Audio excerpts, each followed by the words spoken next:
Starting it off with a bang, my 1 foot bounce is going through the roof, and I haven't even been cutting for a month yet. I'm about 213 pounds at the moment. So I'm going to start posting my training as full weeks.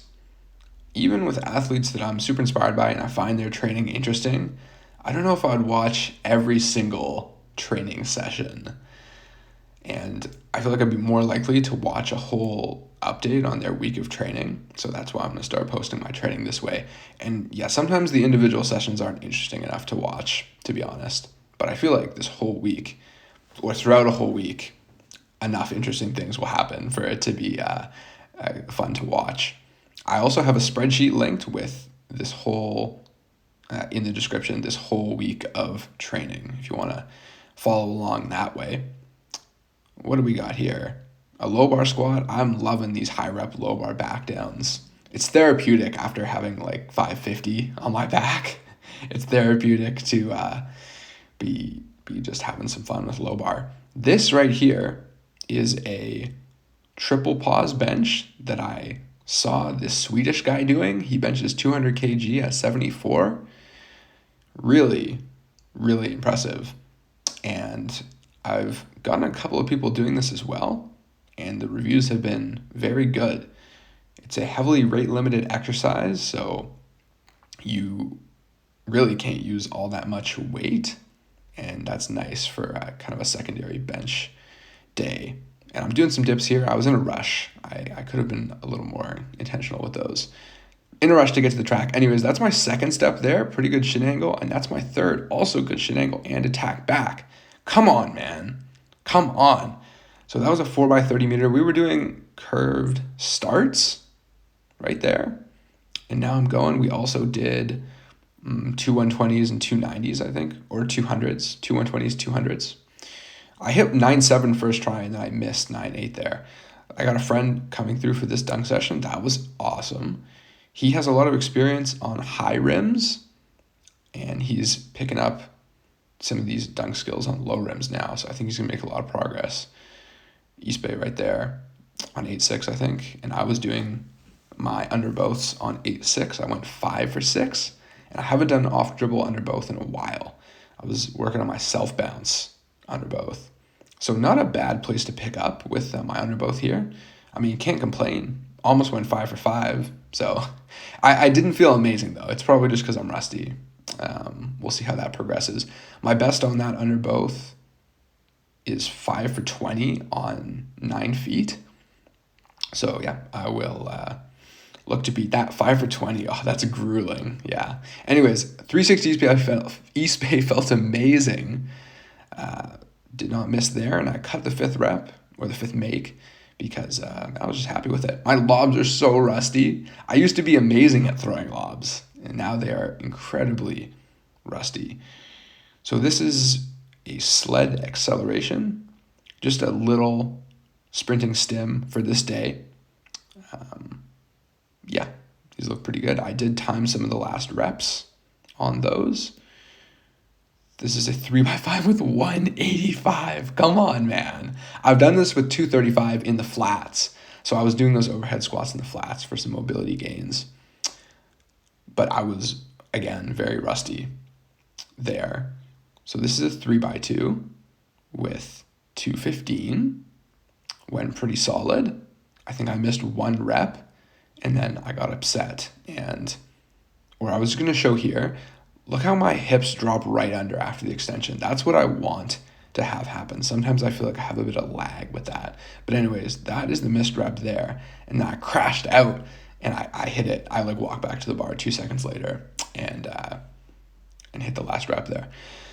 This is a standing upper back extension, kind of similar to the trap scap row I was doing a while ago. For me, I feel like when I want to train my back, I never really got why so much back training involved bending elbows. That might sound kind of silly. I know there's good back training exercise that involve bending your elbows, but it's like I'm trying to train my back for the clean and the deadlift, and we're not really bending elbows there. So yeah, I don't really want to train my biceps anyways. So I was fatigued for this snatch day, and I locked in for the last rep. That's just kind of how the training shook out, to where I had, on Wednesday, I had that snatch day, and then this is Thursday, and I had to snatch again. It just didn't really work out to have the snatches in any other places, except for the high hang that's later in the week. Anyways, I had some snatch pulls, 3x1, and then 3x3. I did the other two working sets here at 150. Just the top set was at 155. Also, I'm sorry if this is confusing. I'm transitioning from putting the weights in pounds to kilos, just because that's what I was lifting on. That's how my brain works. Yeah, these felt really easy at 130, 2x11. I'm building up on these, because I was doing 120, 2x10 when I started with these. Those were heel elevated, close stance, constant tension squats in high bar. I did 115 for the top set for actually 9 reps here on close grip Larson. I'm feeling good on this. The cut isn't affecting it too badly, but what the cut is affecting is my dumbbell bench. I feel like that's a better test, because the barbell bench is kind of technical and it's CNS driven. This is a little bit more just like, are you strong or not, on the incline dumbbells. So yeah, I'm doing some lat pull down. I've been doing the lat pullovers on days where I don't have to bend my elbows. But there we go. There's a back training exercise with the elbow bend. This is single arm rear delt fly. And I also did laterals on this day. I don't know if I have that in the video. And then this lengthen partial chest fly on the incline. Really like this exercise. It's been leaving my chest quite sore. It's kind of more convenient than cables as well. So here's a bench triple. This is on Saturday in the morning. I get up early and do this because I have a big training day after. I have the track practice and stuff. This moved pretty well. My best bench a while ago was 330, and my butt was coming up on that. So we're getting to beating that. Look how fast I'm moving this bench. You see how fast I'm moving that? Yeah, that's not sped up. That's on a foam roller for mobility, by the way. I was showing there. I tried to do the push press in my flats, and it felt awful. I feel like I have to do push press in heels. So I put the heels on, felt a little bit better. I'm awful at push press. I'm really bad at push press. Like, my best overhead press is 200 for 5, right? Oh, man. Anyway, some OHP is a back off there, the more hypertrophy type thing. And then off to track practice. This is a huge Saturday because I also coach basketball for like 4 to 7 hours at night after this. So I'm active the whole day. What do we have here? Oh, some starts. The starts were looking pretty good. We're going to break down some of my upright running here.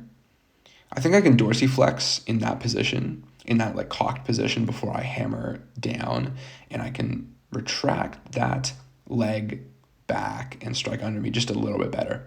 There's some debate as to whether striking under your center of mass is kind of the thing for sprinting, but I feel like I can just be a little more active rather than letting my leg kind of reach out and just get hit by the ground. I want to be hitting the ground. I was super tired for that standing reverse. That's not a very good standing reverse for me. And I felt just the slightest twinge, the slightest disturbance in the force with my right Achilles. I think all the sprinting, and that's kind of a novel stimulus for me. I got a 9.6 tomahawk, by the way, there. I was going to mention that. Anyways, all the sprinting, and you know, I'm been doing sprinting for like 7 or 8 months seriously now, and I feel like it's just kind of building up on my lower leg. Definitely a foreign stimulus for my lower leg. I could jump as much as I want. I don't think anything would happen, but sprinting, I just got to build up some resiliency there. What do we have? A 3x8 with 25 pounds. These are so hard. Oh man, I got to figure out how to progress those. I might need them 2x a week because I am absolutely grinding them. Anyways, here's a PR, 0.72. My PR prior to this was 0.7. So we'll take that. I hadn't deadlifted in 2 weeks before this as well, so I was kind of worried. I knew I was going to be fresh, but I didn't know if I was going to be on it. And I feel like also this is a pretty good demonstration of deadlift form here. The way I'm getting under there and wedging, that's pretty good. This is a 2x8 with 100 pounds. I have not done very much of hamstring work like that. So we'll get that in. I really like that. It takes like 0 time. Some clean with 2 power jerks in there. This is my first time doing power jerk. It's going okay. Definitely still some things to work on. Feel like I could have brought my feet together before doing that. Anyways, yeah, clean's rusty. I'm bending my elbows too much there. And the power position I'm catching in also isn't really going to translate to catching in full because I'm jumping out so wide. I'm kind of starfishing it. Anyways, this is a high hang snatch. Terrible rep there. I'm like externally rotated my catch position. That was a better second rep. And I had so this is a bad rep. On the first rep again, bad rep. And then here, extend back, head through, perfect right there. And I know it. I'm happy about that because it was really good. This is a partial lat pullover. I am loving this exercise. 3x8. Was it 60 pounds? Yeah, it was 60 pounds. All right. Anyways, this has been the week of training. Reminder, the spreadsheet is in the description if you want to check that out. Yeah. What's the last word for this going to be? I'm going to make the last word week, as in the measurement of time, week.